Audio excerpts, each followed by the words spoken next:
orang lagi beribadah, tidak berbuat jahat, tidak berteriak-teriak, tidak mengganggu, tapi tiba-tiba melakukan seperti itu. Nah, ini yang harus diselidiki. Apa penyebabnya? Kenapa bisa terjadi gitu loh, ya? Dan ini kita lihat juga yang sama RT juga. Loh, kok bisa sama-sama RT, saudara?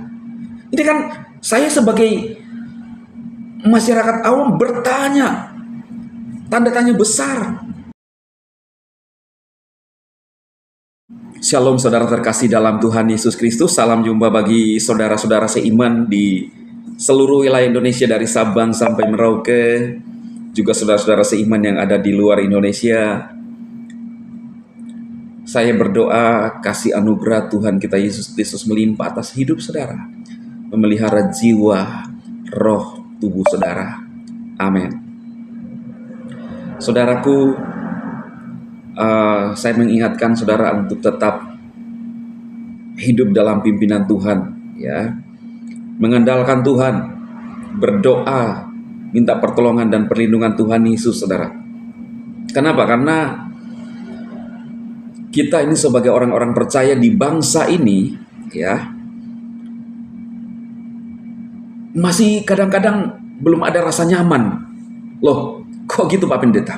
Ya faktanya saudara, beberapa saudara kita yang sedang melakukan ibadah, ada orang yang mengganggu loh. Padahal mereka lagi mengadakan suatu ibadah yang sakral. Entah itu di rumah ibadah, gereja, entah itu di rumah. Kalau di rumah-rumah itu saudara adalah, kalau di Kristen Protestan, itu kumpulan rumah tangga dan pasti harus ada di rumah ibadahnya. Ya, kalau di karismatik ada namanya cell group atau FB, dan pasti ada di rumah-rumah juga. Nah, kalau dengan alasan bahwa harus punya izin, betapa ribetnya kita sebagai orang-orang percaya di bangsa ini mau adakan ibadah kumpulan rumah tangga atau FB harus izin dulu. Sesulit itukah tinggal di Indonesia? Sampai beribadah pun harus izin. Bukankah konstitusi kita sudah menjamin kebebasan beragama dan beribadah? Jadi saudara, berdoa saudara semua dalam perlindungan Tuhan. Karena dalam ibadah tiba-tiba ada orang-orang yang bisa mengganggu bahkan melakukan kekerasan. Saya nggak tahu sampai saat ini penyebabnya apa. Ya, viral kan sekarang ini saudara. Saya melihat, ya, kita bersyukurlah, ya, sudah ditangkap, ya, sudah ditangkap. Tetapi yang menjadi pertanyaan saya sekarang adalah, apakah yang mereka langgar ini, pasal yang mereka langgar ini diterapkan sesuai dengan pelanggaran mereka, atau ya memang sudah ditangkap saat ini, tetapi karena ada damai, lalu ada desakan, ya, desakan-desakan untuk melepaskan, ya 3 bulan selesai. Ya, itu yang menjadi pertanyaan saya sekarang. Memang kita lega saudara, sudah ditetapkan, ya, memang kita lihat, ya, tetapi sekarang ini adalah proses hukumnya, dan dalam menjalani hukumnya itu berapa lama, gitu saudara. Ya, itu yang pertanyaan saya. Karena kalau kita saja ini diduga misalnya menista hanya dengan narasi kata-kata, ini tidak dengan tindakan loh, tidak dengan gitu ya. Seperti MKC itu 10 tahun menjalani kerangkeng 8 tahun kalau tidak salah, 8 atau 7 tahun ya. Dikoreksi kalau salah saudara, tapi kurang lebih seperti itu. Nah, itu hanya kata-kata, narasi, lisan. Lah ini menghalangi orang beribadah, sudah melawan konstitusi kita, lalu kemudian ada membah pula, ya, nggak enak sebutnya. Ini berlapis. Kita akan melihat, harusnya kalau berkaca dari Pak KC, lebih di atas daripada 8 tahun. Ya. Nah, itu yang saya ingin lihat, saudara. Saudara silahkan share ini, benar gak saudara? Ya kan, supaya fair, supaya adil. Lalu yang berikutnya, saudara, penyelidikan alasan melakukan ini itu baik. Dan saya ingin berkata bahwa perlu penyelidikan lebih lanjut, ya, bukan hanya penyebab terjadinya di lokasi, ada menggunakan ini, ada baju ini, tetapi selidiki penyebabnya sehingga selalu muncul. Belum hilang di dalam ingatan kita yang menggunakan baju biru, ya kan? Wawan eduk-eduk membubarkan.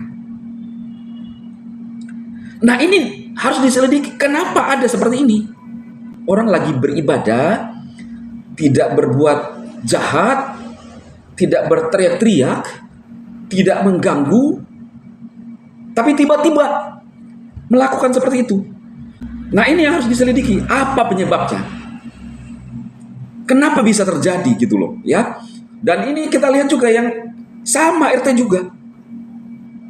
Loh, kok bisa sama-sama RT, saudara? Ini kan saya sebagai masyarakat awam bertanya, tanda tanya besar. Kok RT lagi? Harusnya RT mengayomi, melindungi masyarakatnya. Ada kan pembinaan dari ya mungkin yang lebih tinggi, ya, lurah, samad. Lah, kok beberapa RT ini, ya kalau dibilang oknum ya boleh dibilang RT karena 2 RT, oknum RT ya saudara ya, yang melakukan ini ada apa? Bukan hanya kejadian di lapangan, tetapi apa yang melatar belakangi sehingga orang melakukan ini padahal orang tidak mengganggu, orang lagi ibadah. Ini yang saya maksudkan.